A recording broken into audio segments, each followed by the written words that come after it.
What's good, YouTube? Thank you for tuning in to another episode of The Pull Up. Today is November 1st. 7 games on the schedule from last night, so let's go ahead and jump into some of that action. One of the best games of the evening came from the Minnesota Timberwolves against the Utah Jazz. This one, Derrick Rose shipped in a career-high 50 points to bring the Timberwolves to a 128-125 victory. Really good to see him get his stride back. He looked like vintage Derrick Rose. He wasn't dunking on anyone in this one, but he was hitting jump shots from all over the court, getting to the basket at will.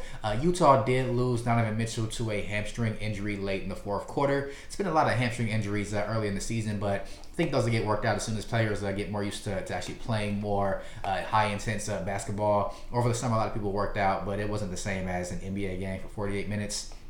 But back to Derrick Rose here. I mean, everyone knows the story. Went from the youngest MVP in NBA history to having just a string of injuries that have pretty much just sapped him of his athleticism. He has been converted into a role player, but he seems like he's found his stride in Minnesota here, and he's been playing lights out this season. He's now averaging about 19 points on the season, about 4 boards, 4 assists. Pretty good contribution there from him in a game where Jimmy Butler did not play. It's been some rumors that he might be sitting out he might be holding out of games to force Timberwolves to trade him. Not sure if that's really what's been true. It could just be regular rest. Jimmy Butler is reportedly going to play on Friday against the Warriors, so we'll see what happens with that situation. They do need him to at least be competitive against the Warriors, because as you guys all know, Warriors are whooping everybody's ass right about now. And speaking of the Warriors, we can go ahead and jump into that game. They played against the Pelicans in Golden State. They took this one 131-121. And in this one, it was Steph's turn to have a big night. He scored 37 points on 20 shots, 7-11 from 3 points. So let's recap their last 4 games. First, Steph scores 51. Kevin Durant scores 41 the next game. Game after that, Klay Thompson puts up 52. Now, fourth game, Steph scores 37. There's not much you can do when a team has this many players that can each go off at any given time, sometimes on the same night.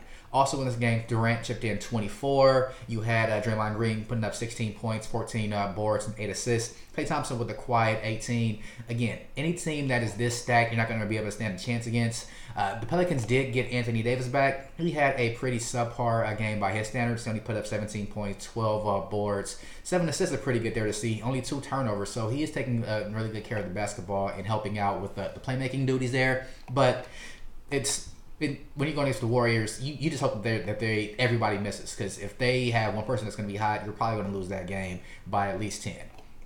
So going on to some more action from last night, we did have the Pistons playing the Nets. In this one, the hero in this one was Spencer Dinwiddie, of all people. He used to play for Detroit, and he's been reverted to a role player here on the Nets. On the Nets, and this one he chipped in 25 points, hit 5 threes, hit a few big threes in the fourth quarter in overtime, and he also, I believe, if I'm not mistaken, he blocked Blake Griffin's shot at the end of the game to seal the victory for the Nets. So really great to see Spencer Dinwiddie coming on strong here. He's one of these guys that could be very valuable for a team that's in that middle range there, that's either on the cusp of making the playoffs, or even a young team that needs a point guard like Phoenix. So we'll see if he ends up with Brooklyn still for the rest of the season. I think that with all the wins that they have, they need to move someone. And if my money was on anyone getting moved, it would be Spencer Dinwiddie, because he has a lot of he's a very underrated player in the NBA right now. Some more action from last night. We had the Pacers over the Knicks. Big game here from Victor Oladipo. I believe he had 25 or so in this one. Nuggets over the Bulls in Chicago, 108-107 in overtime. Big game here from looks like Jokic put up 22 points and 12 boards, 9 assists. He did take 20 shots though in this one, as the Bulls did make this one a very competitive game. This one went into overtime. 28 points from Zach LaVine, and Wendell Carter with a career high 25 in that one. Also, Lakers over the Mavericks, 114-113. There was a big mistake in this game where someone fouled LeBron and put him on the free throw line, because, of course, he choked in the free throw line early in the season. He did come up big and convert these to get the Lakers the 1-point win. They are now 3-5 on the season, and the Mavericks are now 2-6. In this one, Wesley Matthews with 21. Luka Doncic chipped in 14 and 7 assists for LeBron, 29 points, 6 boards, 5 assists. I really do like the Lakers' new starting lineup with Lonzo Ball, Brandon Ingram at the 2, LeBron at the 3, Kyle Kuzma at the 4, and JaVale McGee at the 5. I think they play well. They do not have a ton of shooting, but they have so much length. And if you really look at each person's strengths, they complement each other very well.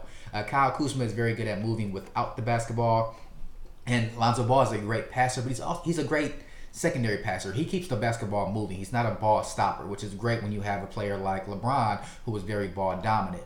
And JaVale McGee he's very opportunistic as a center playing with that lineup. So I think they have some really good things going on there in Los Angeles. I think they're going to start turning a page here, and they'll be back at 500 here pretty soon. Also, in the last game of the night, we had the Spurs over the Suns, 120-90. Not much really to talk about here. The Suns aren't very good. There was no Devin Booker. The Spurs are a lot better than most people thought they would be, myself included. In this one, they did get 25 from DeMar DeRozan on only 12 shots. He was 20-12 from the field. All right, looking forward to tonight's NBA action. We have 6 games on the schedule. We have the Thunder facing off against the Hornets in Charlotte. The Thunder are 2-4, but they have played better as of late. I give this one to the Thunder. I think they keep that winning streak going. The Nuggets visiting the Cavs. Nuggets are favored by only 5 points in this one, as Cleveland did play better in their last game. I do think that Denver still does blow them out, coming off of a close win against Chicago. Clippers visiting the 76ers. This is a matchup between two teams that are pretty evenly matched. The Sixers are 5-point favorites in this game. They're 4-4 in the season. Clippers are 4-3. I give this one to the Sixers, as they do play well at home. All 4 of their wins have been at home, so I think they keep that thing going on. But I do think Clippers make this a little bit more competitive than what that spread suggests. Kings visiting the Hawks. The Kings are 5-3 in the season so far. The Hawks are 2-5, and the Kings are favored by 2 points. I think the Kings win this one by 5 points. They get contributions from a lot of different people. I think they keep that going, and I think they continue to surprise people in the NBA this season. The Bucks against the Celtics. Bucks are undefeated so far in the season. This one's going to be on TNT, but the Celtics are favored by 3 points. Not sure if we're going to have Giannis in this game. He has been in the NBA's concussion protocol, so we'll see if he's able to play in this one. If Giannis plays in this one, I give the edge to the Bucks. If there's no Giannis, I give the edge to the Celtics, of course. And last but not least, the late game on TNT, we have the Pelicans visiting the Portland Trailblazers. I'm going to go ahead and give this one to the Pelicans. I think they rebound from yesterday's loss, and they come back to win a close one here against the Trailblazers. All right, ladies and gentlemen, that is all the time that we have for today. This has been the Pull Up with Tony Ramsey. If you guys have any comments, please make sure you leave that below. Make sure you subscribe to this channel as well, as I do put out new videos every day with a fresh NBA recap from my own perspective. All right, everybody. Thanks you guys for tuning in. Catch you guys on the next one. Peace out.